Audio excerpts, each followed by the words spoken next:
linha que eu estou traçando aqui para baixo, há uma boa área de pulmão com condensado e com muita área de colapso alveolar. Em contrapartida dessa região que a gente chama de não dependente, mais superior, a gente começa a observar uma série de unidades alveolares aeradas, abertas, né? Então, a lesão pulmonar na SARA, ela tem esse modelo aqui, que é o modelo de esponja. Então, que modelo é esse, Eduardo? Esse infiltrado inflamatório, ele vai predominar nessa região mais inferior.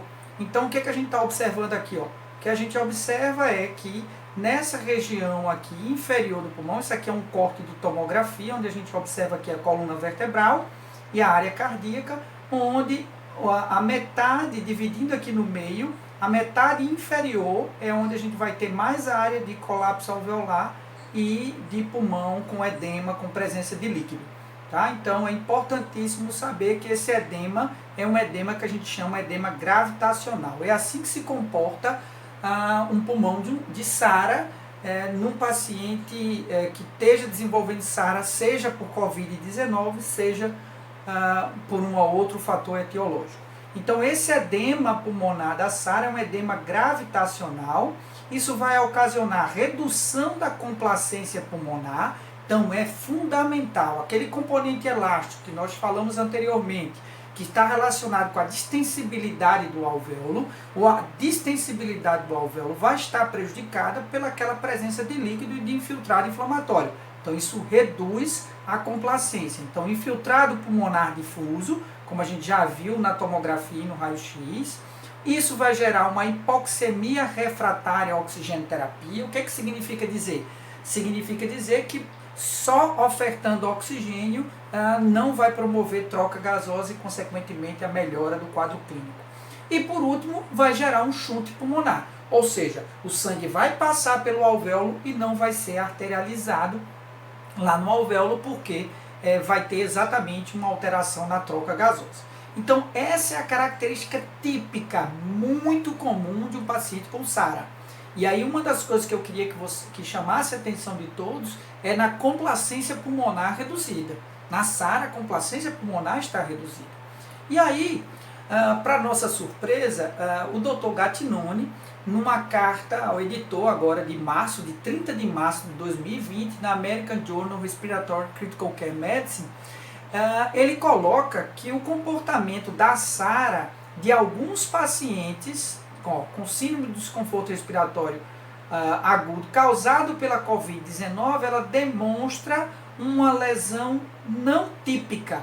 E o que é uma lesão não típica? Então, pelo menos em 16 pacientes, o Dr. Gattinoni e seu grupo observaram uma média de complacência desses pacientes de 50 ml por centímetro d'água, onde a gente observa aqui, ó, uma complacência boa. Então, o que chama a nossa atenção? Se está uma complacência boa, provavelmente nós temos ali uma boa área de ventilação. No entanto, algo está fazendo com que haja nesse paciente um alto chunte pulmonar. Olha aqui, ó, como o chunte pulmonar está bem alto nos pacientes que têm essa complacência elevada. Então, se nós não temos uma alteração de troca, provavelmente a alteração desses pacientes que está levando a um chunte e a uma déficit de oxigenação tem a ver com a relação VQ. E essa alteração na relação VQ está e foi atribuída a uma baixa perfusão. Então, o que tem sido colocado, inclusive por alguns estudiosos, tanto na Europa como aqui no Brasil, capitaneados pelo Dr. Marcelo Amato, que há uma provável baixa perfusão desses pacientes oriunda de um quadro de tromboembolismo pulmonar. Tromboembolismo pulmonar, muitos deles não evidenciados por ultrassom Doppler, tá? E sendo observado esses trombos na artéria pulmonar e nos seus ramos, o que vai gerar de fato uma baixa perfusão, uma alteração na relação VQ e um alto chute pulmonar. Então, aí agora a gente fica na seguinte posição. Nós temos um paciente que vai se comportar como um paciente com a SARA típica e um paciente que vai se comportar como uma SARA atípica. E o que está diferindo esses dois tipos de SARA? Na SARA típica, minha gente, a complacência pulmonar está reduzida. Já na SARA atípica, a gente não vai ter redução da complacência pulmonar.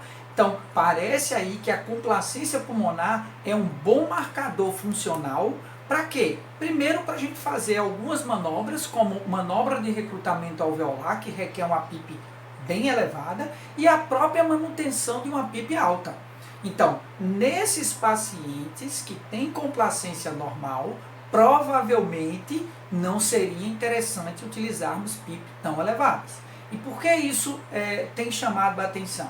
Se nós seguirmos o que a gente encontra na diretriz do trabalho do alvéolo e do Loves, o que a gente vai ver? Tabelas lá, tabelas baseadas na FiO2 para estabelecer o valor da PIP. Então ali são tabelas que são bem generalistas, que não se aplica à condição clínica, por exemplo, desses pacientes, né? Então, lembrando que a PIP ela deve ser individualizada para cada paciente. O ideal é que nós tivéssemos uma tomografia computadorizada ou uma bioimpedância elétrica que a gente pudesse, inclusive, ver a interseção dos pontos para evitar a hiperdistensão alveolar e o colapso alveolar. Então, minha gente, eu deixo aqui uma interrogação bem grande para a gente sempre quando for aplicar PIP como estratégia de proteção pulmonar nesses pacientes com Covid-19, eu friso bastante esse ponto da gente sempre estar avaliando a mecânica respiratória. Se ele se comportar como uma SARA típica, aquela comum de redução de complacência, e detalhe, se ele responder à elevação da PIP, aí sim nós devemos recrutar esse alvéolo e aí sim a gente deve manter uma PIP elevada.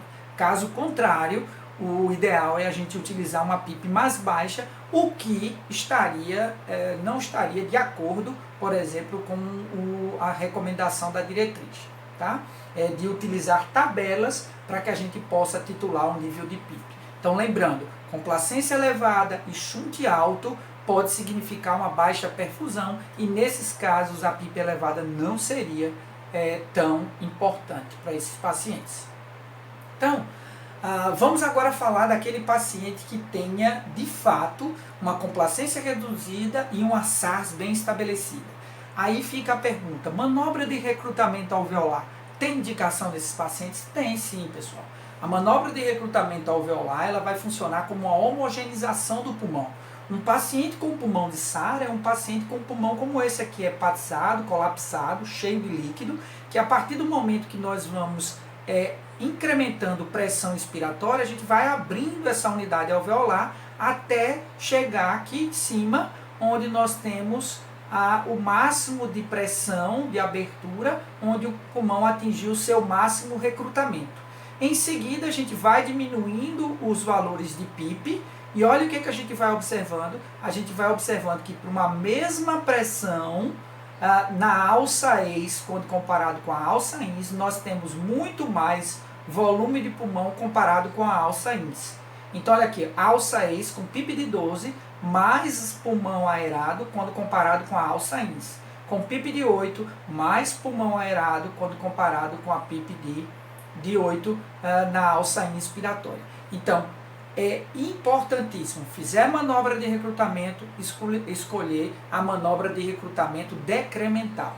E essa manobra de recrutamento decremental, ela também já está bem estabelecida na diretriz brasileira de ventilação mecânica. Aqui só mais um outro ponto para chamar a atenção, pulmão totalmente colapsado, vai fazendo o recrutamento alveolar, isso aqui é na inspiração, né? Você vê que ainda tem muito área de colapso, atingiu nessa tomografia o recrutamento máximo lá em cima e em seguida veio descendo. E nessa mesma pressão aqui, ó, que foi a pressão de abertura, que é a pressão aqui descendo, a gente tem muito mais área de pulmão recrutado nessa tomografia quando comparada com essa. Mais uma vez demonstrando a importância do achar a PIP através da manobra decremental, iniciando por uma manobra de recrutamento alveolar. E aí, como eu já falei, a manobra de recrutamento alveolar já está bem estabelecida na diretriz brasileira de ventilação mecânica. A gente deve colocar o paciente no modo pressão controlada, inicialmente uma frequência de 20 incursões por minuto, uma PIP que pode chegar até no máximo 25 centímetros da água, uma FiO2 de 100%, e um driving pressure, que é aquele delta de pressão de proteção, para evitar a hiperdistensão de no máximo 15 centímetros d'água. E aqui eu coloco 25 centímetros d'água como limite. A gente sabe que nem todo pulmão vai chegar ao seu recrutamento máximo com 25 centímetros de pressão de PIP e 15 de delta. No entanto, a maioria, mais de 80% dos pacientes, eles recrutam com PIP de 25 e delta de 15, onde seria, para quem não tem uma bioimpedância elétrica ou mesmo uma tomografia computadorizada de tórax, muito arriscado subir esses valores de PIP aqui para 35 ou 45 centímetros de água da PIP, mais um delta de 15. Então, de fato, o ideal é que a gente mantivesse o recrutamento até uma PIP de 25 e um delta de 15 centímetros de água. Então, como é que a gente vai fazendo isso, Eduardo? Vai aumentando a partir de 10 centímetros d'água, os valores de PIP vai subindo, subindo, subindo, né? A partir do momento que a gente vai subindo e chega lá naquele recrutamento máximo, que a gente vai considerar aqui uma PIP de 25 e um delta de 15, como a máxima distensão alveolar, sem promover nenhum risco de evidente de barotrauma. Claro que a gente teria muito mais subsídio se a gente pudesse recrutar baseado no que? Na bioimpedância elétrica ou mesmo a tomografia computadorizada de tórax. Então, uma vez atingindo 25 centímetros d'água de PIP e 15 de delta, a gente vem baixando os valores da PIP de 2 em 2 minutos, vem baixando aí, pode baixar 2 centímetros d'água e a gente vai achar a PIP, né, a PIP para uma melhor pressão de distensão. Ou mesmo, o que a gente pode fazer? Na diretriz, a recomendação é ir baixando 2 centímetros d'água e acompanhando a complacência pulmonar. Hoje em dia a gente já sabe que um outro fator até mais importante para avaliar essa PIP, que a gente vai chamar PIP individualizada, seria a gente ir baixando a PIP e colocamos o paciente em ventilação controlada a volume, vai baixando a PIP e observando a pressão de distensão ou driving pressure.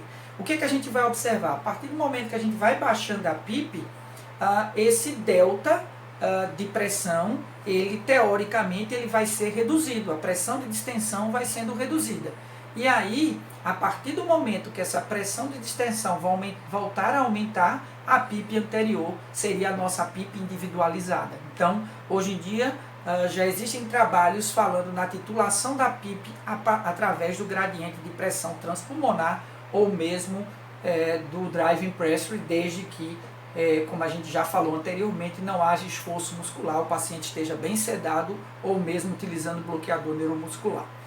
Então, essa é uma forma de fazermos a PIP individualizada, que muito bem vai se enquadrar para aquele paciente que tem uma complacência boa e tem um shunt tão elevado que pode estar relacionado a um déficit de difusão.